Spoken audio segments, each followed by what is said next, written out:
अब हम लोगों के सामने हैं गणिताचार्य विश्वेंद्र सिंह, जो आपको गणित से संबंधित कुछ ज्ञान बताएंगे। सो विश्वेंद्र सिंह सर। आचार्य, मैं मौलिक रूप से आज एएम और जीएम के विषय में कुछ बिंदु आपके समक्ष रखूंगा। तो सबसे पहले मैं एएम के विषय में आपको बताऊंगा। एएम, जिसको हम अरिथमेटिक मीन कहते हैं, अरिथमेटिक मीन। तो आप समझ गए होंगे, मीन का मतलब है एवरेज, यानी संख्याओं को जोड़ के उसको जितनी संख्याएं उससे आप विभाजित कर दें। तो सबसे पहले इसकी गणितीय रूप में परिभाषा क्या है मैं वो बताऊंगा। मान लीजिए आपके पास n नंबर्स हैं, x1, x2 and so on up to xn। तो जो इनकी परिभाषा है एएम की, वो होगी आपकी x1 plus x2 plus so on up to xn divided by n। ये इसकी परिभाषा है।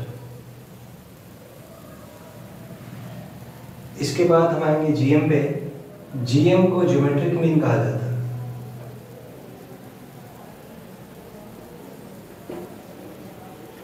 और अगर हमारे पास n संख्याएं हैं तो उनका जो जीएम है वो होगा आपका x1, x2, इन सब का प्रोडक्ट कर दें और उसका आप nth रूट ले लें।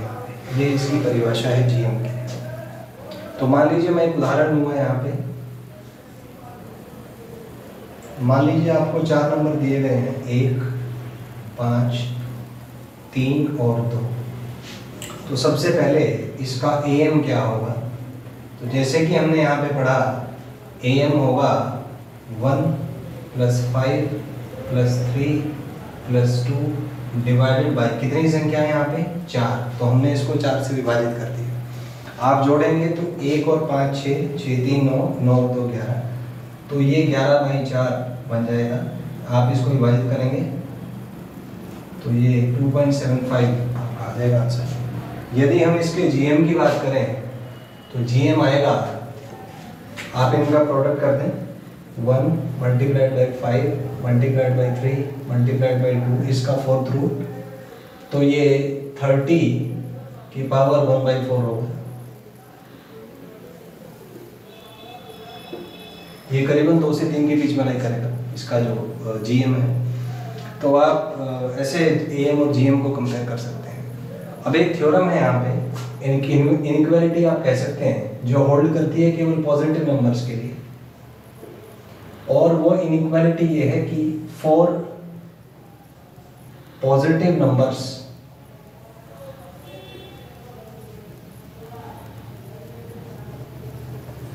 arithmetic mean is greater than or equal to geometric mean, that is x1 plus x2 plus so on up to xn divided by n.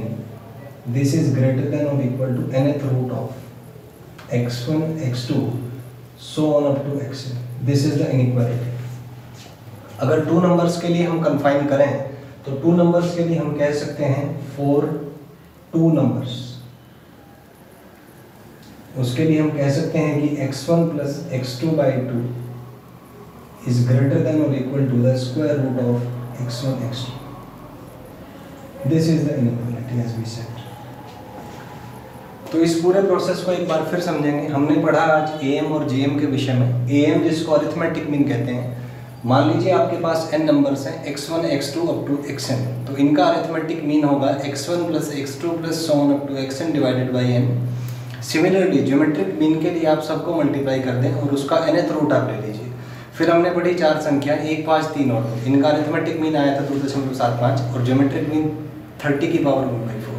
फिर हमने एक इनइक्वालिटी पढ़ी जिसमें हमने देखा कि एएम इज ग्रेटर देन और equal to GM for positive numbers, that is x1 plus x2 plus so on up to xn by n is greater than or equal to nth root of x1 x2 up to xn. For 2 numbers the result was x1 plus x2 by 2 is greater than or equal to square root of x1 into x2. Now let's start with some questions. जैसे मान लीजिए कि आपको minimum values कई बार find करना होता है किसी एक्सप्रेशन का। जैसे मान लीजिए मैं कहूँ आपसे एक क्वेश्चन, इस पे हम बना लेंगे कि फाइंड मिनिमम वैल्यू ऑफ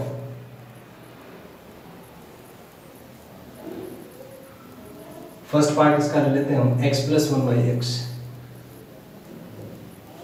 तो इसको हम डायरेक्टली EM-GM वाली इनक्वालिटी से सॉल्व कर सकते हैं। We can say that x plus 1/x divided by 2 is greater than और equal to square root of x multiplied by 1/x। जैसे हमने कहा था कि x1 plus x2 by 2 is greater than और equal to root under x1 x2। यहाँ पे हमने एज्यूम किया है कि x पॉजिटिव, तो हम कह सकते हैं कि x प्लस 1/x अपॉन 2, इसको आप सॉल्व करेंगे ये 1 आ जाएगा यहाँ से, क्योंकि रूट 2 1 होता है। तो हम कह सकते हैं कि x plus 1/x is always greater than और equal to if x is positive. This is the result. अब इस रिजल्ट को भी हम फर्दर अप्लाई कर सकते हैं। जैसे मान लीजिए आपसे पूछा है कि मिनिमम वैल्यू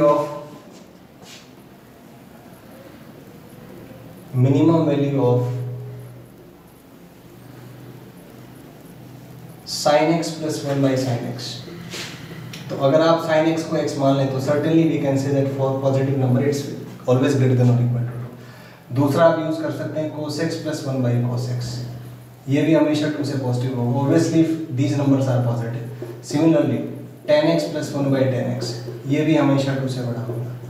कोई भी आप नंबर e की पावर x प्लस 1/e की पावर x, ये भी हमेशा 2 से बड़ा होगा। log x base e plus 1/log x base e, ये भी हमेशा 2 से बड़ा होगा given that this side is positive. So in this way we can use this. I hope you understood the things. Thank you very much.